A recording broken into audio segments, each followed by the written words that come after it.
بسم اللہ الرحمن الرحیم۔ حضرت ابو امامہ رضی اللہ عنہ سے روایت ہے کہ ایک شخص نے رسول اللہ صلی اللہ علیہ وسلم سے سوال کیا کہ ایمان کیا ہے؟ آپ صلی اللہ علیہ وسلم نے ارشاد فرمایا، جب تم کو اپنے اچھے عمل سے خوشی ہو اور اپنے برے کام پر رنج ہو تو تم مومن ہو۔ حضرت عباس بن عبد المطلب رضی اللہ عنہ سے روایت ہے کہ انہوں نے رسول اللہ صلی اللہ علیہ وسلم کو یہ ارشاد فرماتے ہوئے سنا، ایمان کا مزہ اس نے چکھا، یعنی اور ایمان کی لذت اسے ملی جو اللہ تعالیٰ کو رب، اسلام کو دین اور محمد صلی اللہ علیہ وسلم کو رسول ماننے پر راضی ہو جائے۔ فائدہ: مطلب یہ ہے کہ اللہ تعالیٰ کی بندگی اور اسلام کے مطابق عمل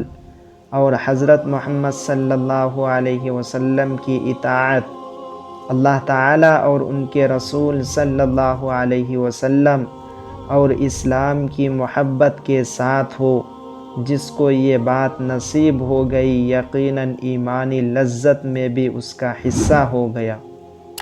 حضرت انس رضی اللہ عنہ روایت کرتے ہیں کہ رسول اللہ صلی اللہ علیہ وسلم نے ارشاد فرمایا، ایمان کی حلاوت اسی کو نصیب ہوگی جس میں 3 باتیں پائی جائیں گی۔ ایک یہ کہ اللہ تعالیٰ اور ان کے رسول کی محبت اس کے دل میں سب سے زیادہ ہو۔ دوسرے یہ کہ جس شخص سے بھی محبت ہو صرف اللہ تعالیٰ ہی کے لیے ہو۔ تیسرے یہ کہ ایمان کے بعد کفر کی طرف پلٹنے سے اس کو اتنی نفرت اور ایسی اذیت ہو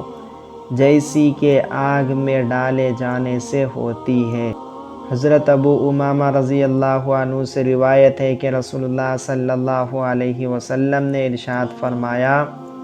جس شخص نے اللہ تعالیٰ ہی کے لیے کسی سے محبت کی اور اسی کے لیے دشمنی کی، اور یعنی جس کو دیا اللہ تعالیٰ ہی کے لیے دیا، اور یعنی جس کو نہیں دیا اللہ تعالیٰ ہی کے لیے نہیں دیا، تو اس نے ایمان کی تکمیل کر لی۔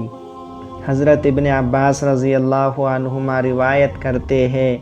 کہ رسول اللہ صلی اللہ علیہ وسلم نے ابو ذر رضی اللہ عنہ سے ارشاد فرمایا، بتلاؤ ایمان کی کون سے کڑی زیادہ مضبوط ہے؟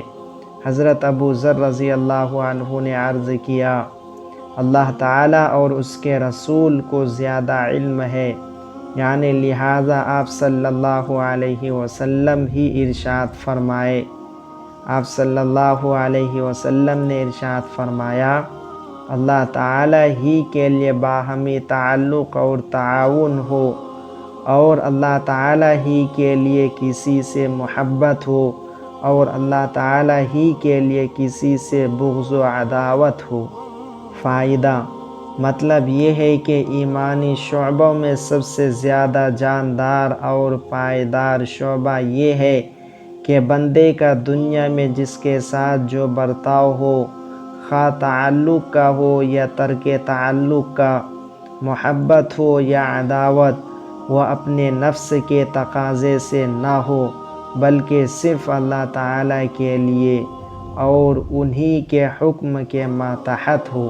حضرت انس بن مالک رضی اللہ عنہ روایت کرتے ہیں کہ رسول اللہ صلی اللہ علیہ وسلم نے ارشاد فرمایا، جس شخص نے مجھے دیکھا اور مجھ پر ایمان لایا اس کو تو ایک بار مبارکباد، اور جس نے مجھے نہیں دیکھا